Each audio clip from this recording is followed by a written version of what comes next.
Yeah, in my younger days, I thought I was going to plant an avocado tree. Yeah. Yeah, you put the right? more. I think it's Yeah, like 13 bush. years or something. Yeah. And not only that, most avocado seeds are infertile. Oh, They'll really? they'll never produce a fertile tree. Oh, bum. Yeah, it doesn't quite work with the avocado seed. Yeah, An avocado grows in Brooklyn? no, you can grow it in your house, but it's not a realistic plan because the avocado seed is most of the seeds will grow trees that are infertile. So these shoots, we're talking. You need to start with private shoots, land, or basically. We're talking public Private land. private land. You can take private shoots. Jeez. What, where are we holding? 81A, 6 lines in the bottom of the page. Okay, you can take everything except from Groiphius shalzias. Groiphius shalzias basically is an olive tree that was cut down for its woods. So they leave a certain amount of stump on the tree so that it should regrow again. You shouldn't cut the shoots of that tree. Pirush Rav Tanachum Rav Brayas Mishum Zakan Echad. Rav Tanachum and Rav Brayas explained that when you cut a shoot, bezayas, when you cut it from an olive tree, kibetza, you have to leave behind the volume of the volume of branch of one egg. If you're cutting down a reed, I'm not exactly sure what a reed tree is, no clue. Or you're cutting down a vine, grapevine. So minahapakakul from the knot in the, if you've seen a grapevine, there's usually a knot at the bottom of the stump. From on top of the knot, you can cut a shoot. B'shar kalilonis, and every other tree, min oivay shalilan v'loy min chudai. So we allow you to take these sort of useless branches. Where do you take that from? The upper branches, not the upper one, the branches that are sort of by the main growth of the tree. So, the tree has to be trimmed anyway. You can take the trimmings from that area, or take that area and plant it and use that as a shoot to grow a new tree. Min chudash shalilan, min chadash any isoper. 1 second, I'm sorry. Min oivay shalilan, you take it from the the area of the branches. V'lo min chudash shalilan. 1 second. But not from the heavy, thick branches. So you think you have a tree, toward the end of the branches is usually much, they're much more flexible, pliable. That you're allowed to cut shoots from there. You should not be cutting shoots from strong branches, meaning that the shoot that you're cut is the strong branch. Min chadash, you can cut from a new tree. She'ena isoperis, that doesn't grow fruit. But a tree already bears fruit. By cutting off the branches, it will bear less fruit, and therefore you shouldn't be cutting off branches. Just turn the page. Pay Aleph on base 81b. You can cut from the area that does not see the sun, and not from the area that does see the sun. Shenamar, as the verse states, and we make it tvua shamash, and from the area of the tvua, the produce that grew in the sun. The idea here is that the stuff that grows in the sunlight, that area of the tree provides the most nourishment to the tree. So one of the wineries we go to in the area, they call themselves South Hill Winery. Apparently, if you grow your winery on a hill that faces southwards, you get more sunlight. So your wine is better. That's the idea. The idea is the stuff that grows directly in the sunlight creates a better tree and better fruit. And that's why you can't cut shoots from that area that's facing the sun. If you have a spring that comes out of the ground, the entire city is allowed to use it. The people in the city have to pay for the use of the spring to the one who owns it. The lesach is a kavasei, and the halacha does not follow that. In other words, if a spring opens up in Israel, the people in the city have a right to use it, and they do not need to reimburse the landowner. Okay. A chacha is a hook. It's a line and a hook. So you can go fishing in the Sea of Tiberias. That is what we call in English the Sea of Galilee, or sometimes translated as Kinneret. He should not set up a net in the shallower areas that will stop ships from traveling. Not only can he use a hook, line, and sinker, he can also use rishtos umachmaras. He can use various types of nets to catch fish. Tana Rabbana, the rabbis taught,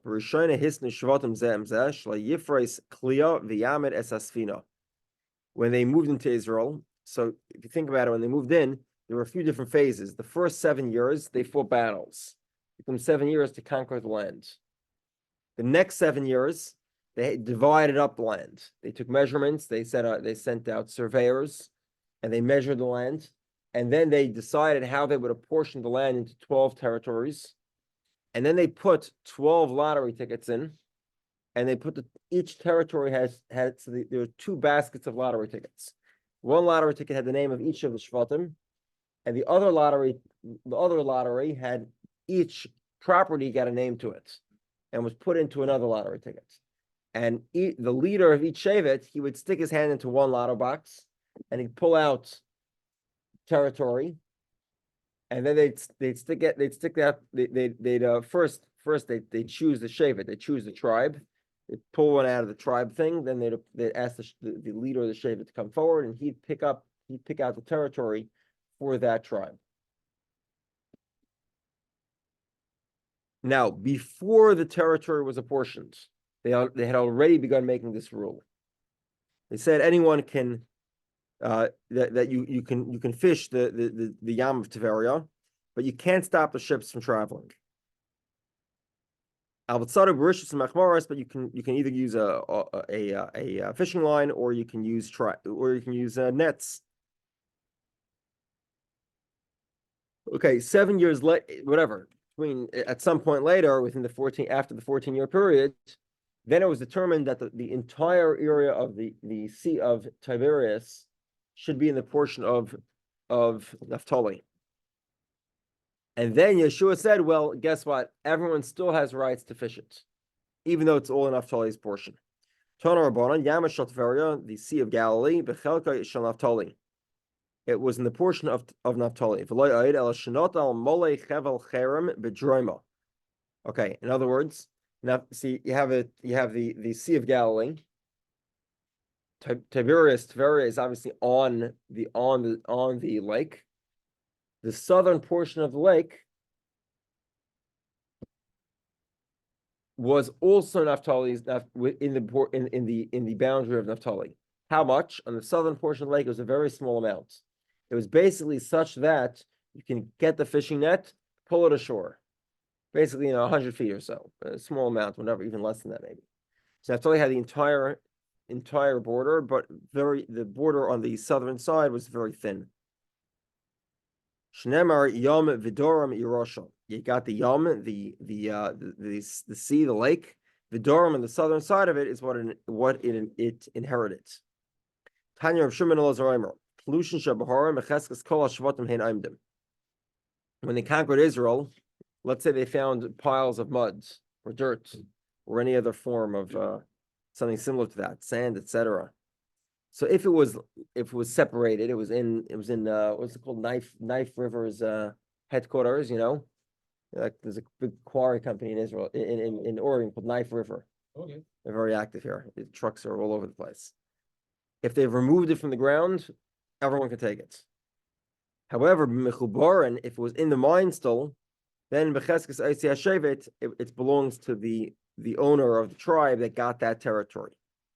Every tribe of Israel, everyone had a portion of Har, the mountain, Shvola, the valley, Negev. Negev is the open area. What do they call that area? The open country. Plains. The plains, open country, Ube'emek, and the valleys. Shenemar Pnu Usulachem, turn and go. Bo Har HaEmori V'Kol I've got to go to the land of Emori, the mountain of Emori, with all its neighbors, and they all have Ba'arova, Bahar, Bashvela, Ubenegev.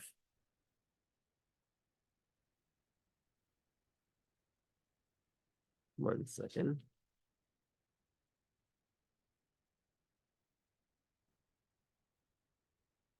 They each have mountain, valley, lowlands, and open country. Ubechayfayam, and the border of the sea.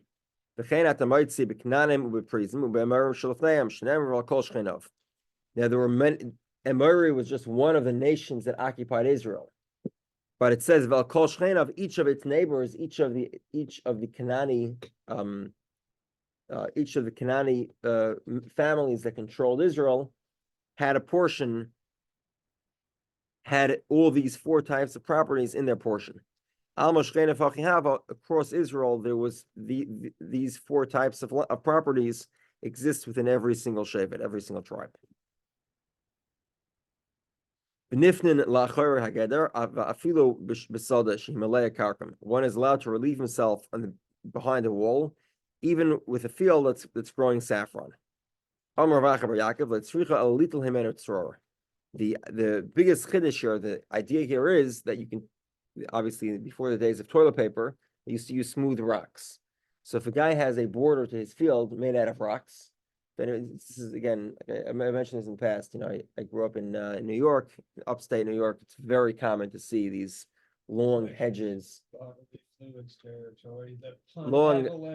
long hedges of stone walls without any cement, and this is quite common. They last for a long time. You can take a stone out of the wall and use it to use it as toilet paper, basically. Omer of Chizr, because it says Vafilu b'Shabbos, you're allowed to remove it even on Shabbos. It's not a problem destroying a building. If you need to use it, you can use it. Mar Zutra Chasida Shokol Mahader.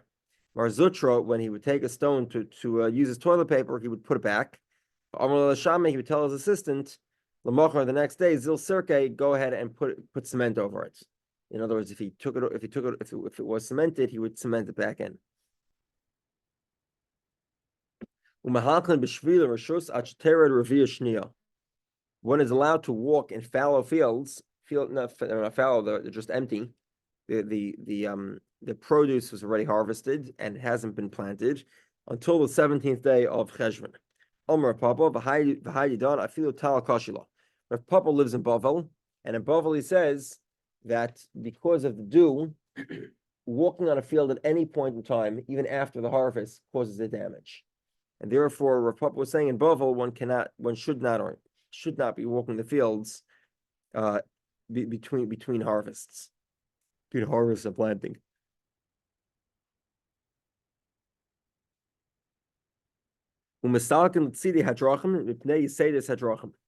One can walk on the side of the road because there's nails on the main roads.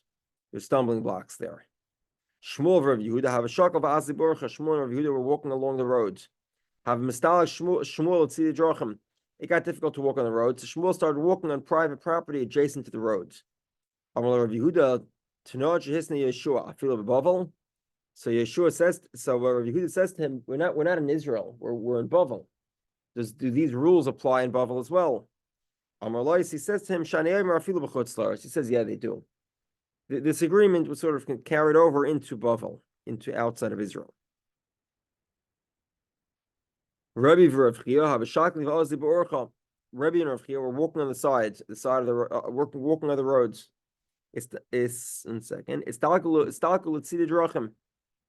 They ended up the road became difficult to walk on, and they ended up walking on private property adjacent to the roads. Rabbi Yehudah ben Kenusa Kamayo. Rabbi Yehudah, the son of Kenusa, was walking in front of them, but he seemed to be very machmer, he seemed to be very stringent. He refused to walk on private property, and he continued to trudge along the main road despite the fact that it was dangerous to do so. So Rebbe says to Rav Chia, now remember, Rav Chia was the leader of the generation, and Rav Chia, his student, was second in command. He's talking about the greatest two leaders, and there's a guy here who's walking and trying to be frummer than them in front of them. It's very disrespectful. So he said, who is this guy? So Amar Rav Chia says, Shema Rav Yehudah ben Kenusa. His name is Rav Yehudah ben Kenusa. Talmid. He's my student. V'kol ma'aseh l'shem shamayim. And you're right. It's probably what he's doing is maybe questionable. He's showing himself more stringent than the rabbi of the community. 1 second. But you just realize that he has good intentions. You should let him be. When he caught up to them, Chazi he saw them. So Rebbe says to him, Ilav Yehudah Meknusa at Gazartino l'Shakha begizur the Parzla. If your name was not Yehudah Meknusa, meaning I got a recommendation basically from your Rebbe, Rav Chia. Rav Chia basically said that despite the fact that his behavior was not the best, he meant it. He had good intentions. He said, had that not been the case, I would have struck your foot with an iron club. Now, it doesn't actually mean he would have struck his foot with an iron club. It's a nice way of saying he would have put him in cherem. He would have excommunicated him for Yehudah ben Kenusa acting more stringently than the rabbi at the time. Here it says split your legs. That's Split. No, it's not what it means. It means cherem. Okay. It means excommunication. Hatoya bein hakramim mefasik v'yerim mefasik v'oila. A guy who's lost, he's wandering among the vineyards. He's allowed to cut the vines to be able to get up and see where he is, and figure out, get his bearing and try to figure out how to get out of there. If somebody sees his friend lost in the vineyard, he can go ahead and cut through the vines until he helps him, get out of there and get to either a road or a city. Not only his friend can do this, the person himself is lost among the vineyards. He can cut his way out until he gets to a city or a road. What's the also? So the Gemara explains, I would think.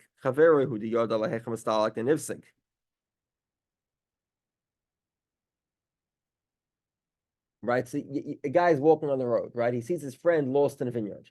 His friend doesn't see the road, but he knows where the road is. So he's going to cut the shortest possible pathway to the road. Whereas if a person himself is lost, you think there might be a lot of extra, vine cutting there to be able to find the roads. His friend knows where the road is. He can cut the shortest possible road. He shouldn't be able to cut. 1 second.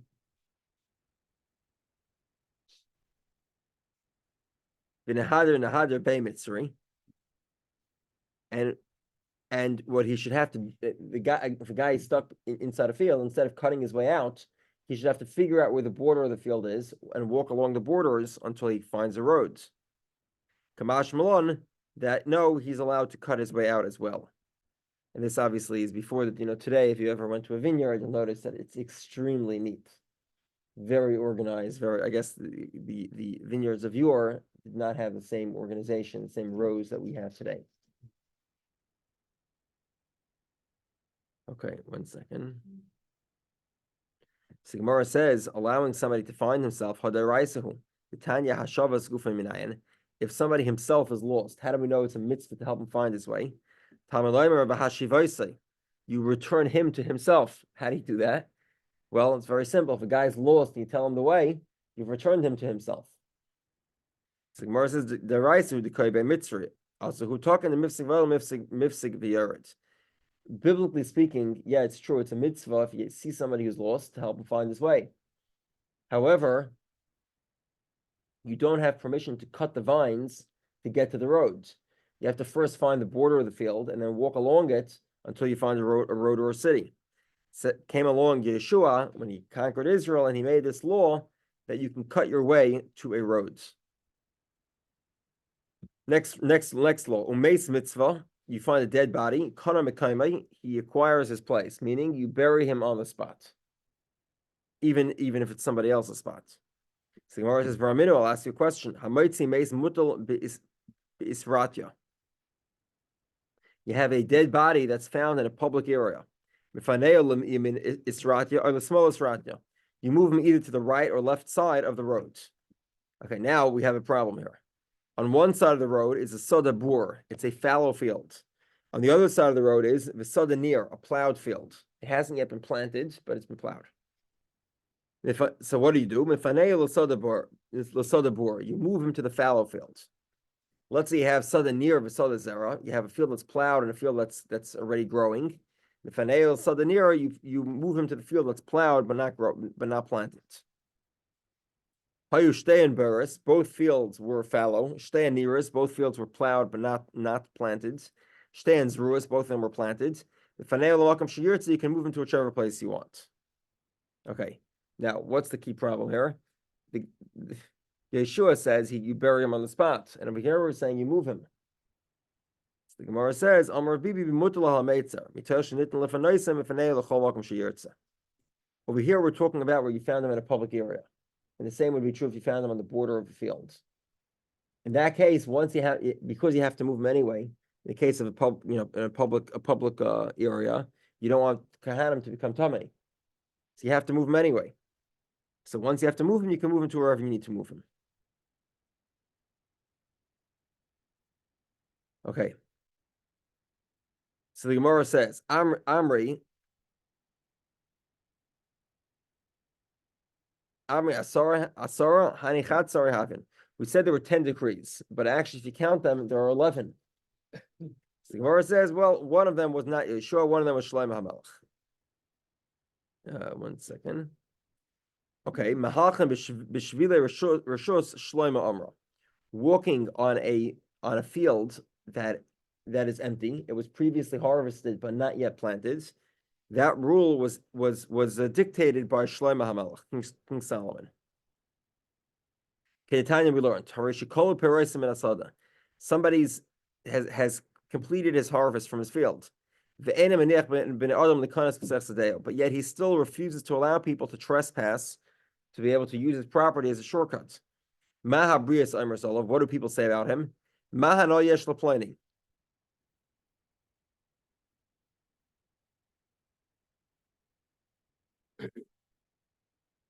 second.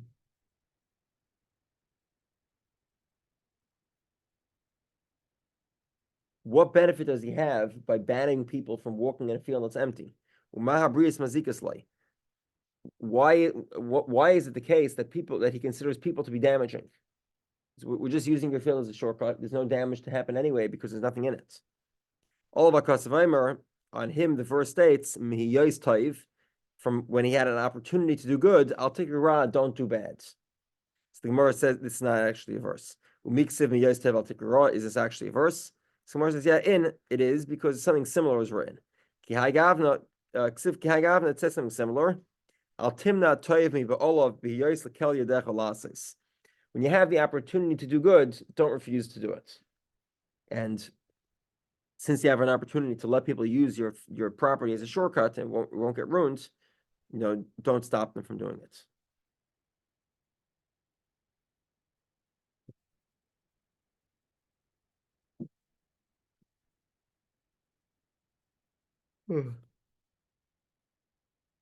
Okay, now the Gemara points to a bunch of other decrees that were also in place at the time in Israel, and the Gemara questions whether or not these were enacted by Yehoshua. Just go through the quick summary first before we go through all of them. The Gemara has two responses. The first response is that these are minority opinions, and we only gave things that were not subject to machlekes. However, the final question is not subject to machlekes, and why is that one not included? And the answer is that it is machlekes, meaning the Bryce that we saw that says there were 10 decrees and enumerates all 10 of them. That is the opinion of Rabbi Shua ben Levi. And other opinions disagree with him. Some say there were more than 10. Okay, let's see them. We'll explain each one of them. Gemara says, "V'suleka, are there no more than 10?" V'ekad Rav Yehudah, right? Again, that's a minority opinion, right? You have Rav Yehudah. Tanya Rav Yehudah, Rav Yehudah says, "B'shas etzas is volim." During the period where people take out the refuse into the street. So the law is Adam Maisi Zivler Shusrav Mitzaver Kol Shleshim Yom Kadei Shenisha Paragli Adam Paragli Behema. Basically, they would take the refuse, they would put it in the street so that people should trample on it, so it would become very fine, get cracked up, and that's good for compass. Compass, you want it in very small pieces, and that's permitted. Why? Shamanaskin Hinchel Yeshua as Yisrael as arts. It was one of the conditions of Yeshua. Another example,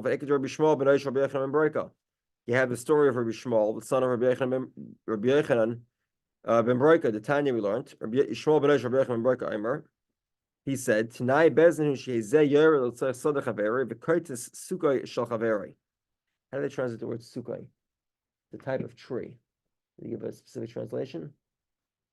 This is quite literally the story of the honey pot.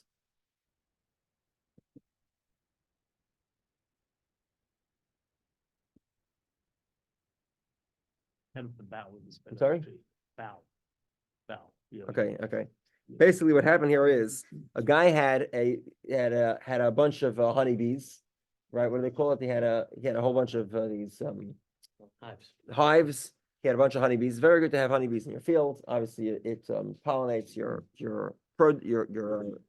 field. And what happened was the other guy put a more attractive honey pot, and they literally all went to the other guy's honey pot, and all the bees flew to the next guy's field.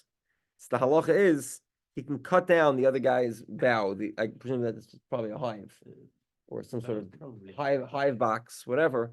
He can cut that down so that the bees go back to his own field. Apparently, you can't attract them with the bigger honey pots. Once they find something better, then they don't come back. See, but if you chop it down, then they'll go back to your field. So that's permitted. But obviously, if you're cutting down the other guy's hive boxes, you have to pay for the damage, which you have to do. Okay. Another Tanai, according to Rabbi Shmuel, the son of Rabbi Yochanan ben Broika. This is another interesting law. It's like today we have traffic laws. This is an interesting traffic law. Basically, two people. One was carrying a barrel of wine. One was carrying a barrel of honey. And these are the days that honey is more expensive than wine, which I think it might even be today as well. So what happened? They got into a crash, an accident, and the honey barrel starts to drip. So the honey barrel is allowed to tell the guy with the wine, empty your barrel onto the floor, spill it out, and save my honey. And I'll reimburse you for the value of the wine. And this is the traffic law. And this is the law. That's how it is. This is one of the conditions of Yeshua. So he pours out the wine of his friend, and he saves his own honey. And the guy who spilled out his wine, he's able to collect the value of his wine from the other guy's honey. Okay. Additionally, it's the rule of the court.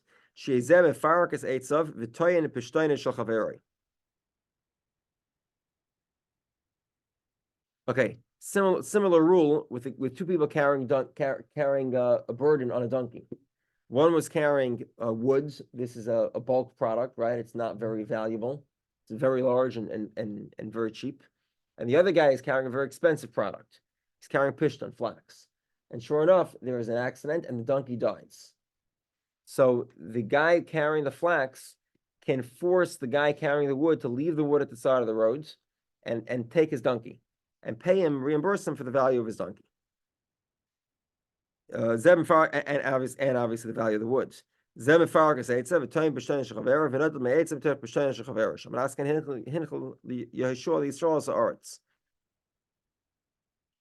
can go ahead and collect the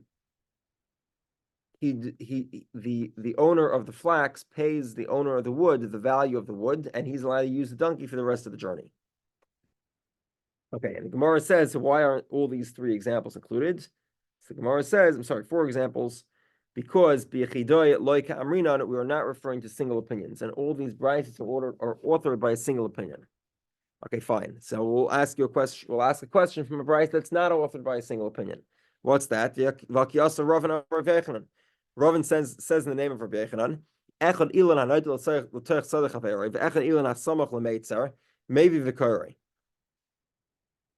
okay, so guy has a field, right? And obviously there's borders. And at the border, there's a field growing. Okay, there's a rule called Bikurim. Bikurim is the first stuff that grows, you bring it to Jerusalem and give it to the Kohen. Thank God for the produce that he's giving you. And it happens to be that year, the best stuff came from that tree. Tree, by the way, is halfway hanging over his friend's property. Or it's at the border, meaning it's Yanika. The nourishment of the tree is obviously split amongst the properties. Now the rule is, in order to bring bikurim, you must own the field. Why? Because you thank Hashem for by saying Es Adoma Asher Nasatali, the land that you've given me. Well, over here you can't. You didn't actually get the land because it's nourishing from your friend's lands. Well, what happens if you don't own any land? Don't bring bikurim. Hmm. Okay, so the Yeshua enacted a law that said you bring bikurim on this field, on this tree anyway. Why? Because that was conditioned. Yeshua's arts.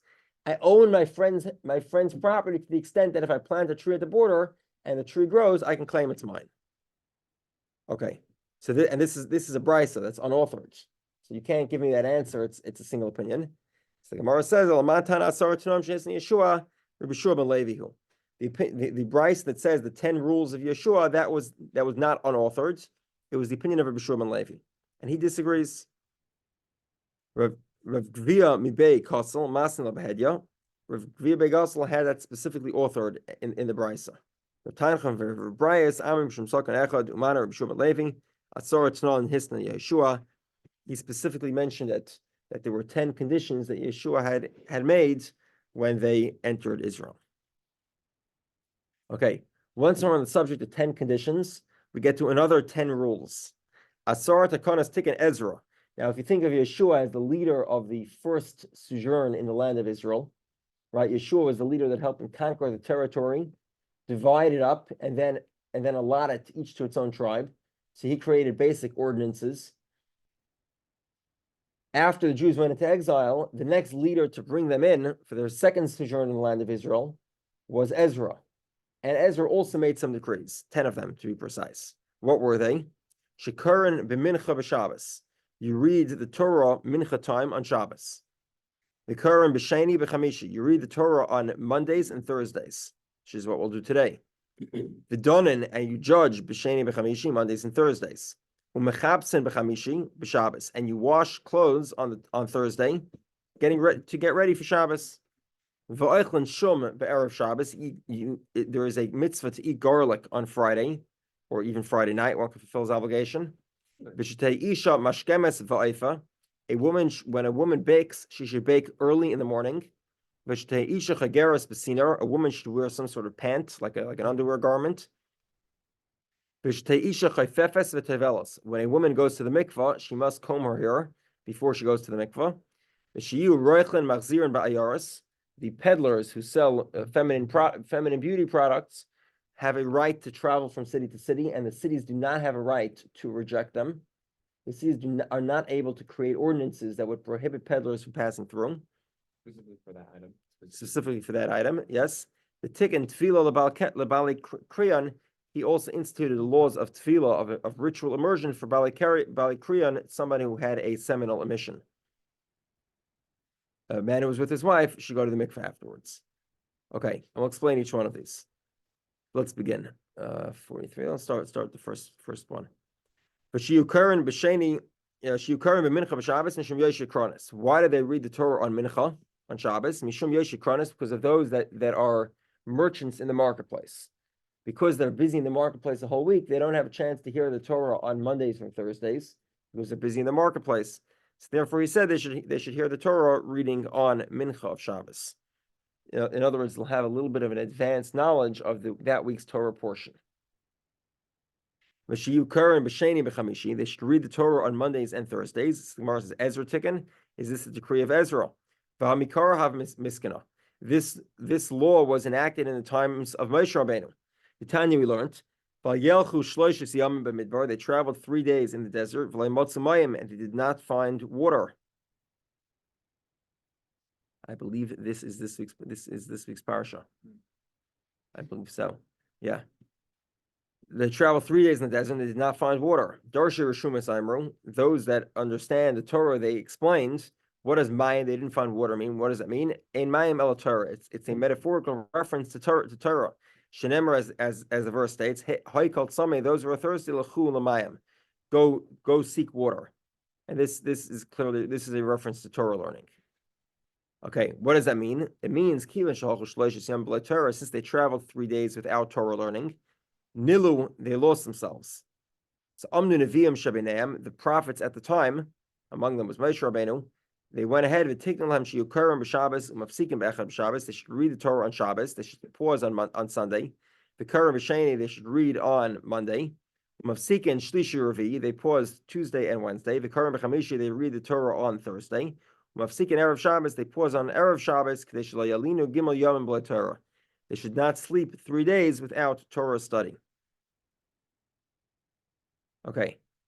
So who made the decree? Moshe Rabbeinu and the prophets of his time, or Ezra? The Gemara says, initially they decreed one person read 3 verses. Inami, Tilsa Gavri, Tilsa Psuki. Or even maybe it was 3 people, but each person only read 1 verse. Keneged Gehanim Leviim v'Yisraelim. Also, so Ezra came along and he expanded the reading, and he said, Tikkun Tilsa Gavri, there should be 3 people. Vasar Psuke and 10 verses. Keneged Asar Batlonim, Keneged the 10 Batlonim. What are the 10 Batlonim? These are the people that study in the shul and that are available to participate in the minyanim that take place. Okay, 46. Yeah, 1 or 2 more lines. V'donan b'sheni b'chamishi. The reason why we judge the courts are open on Monday and Thursday. The shlichid asal mikra b'sifra. That those are the market days, and it's common that there would be a dispute. So that's why he enacted the rule that the court should be in session on Mondays and Thursdays. They should wash their clothes on Thursday. Mishum kavod Shabbos for the honor of Shabbos. Okay, and we'll discuss garlic tomorrow. Okay, a little bit of an easier daf in honor of completion of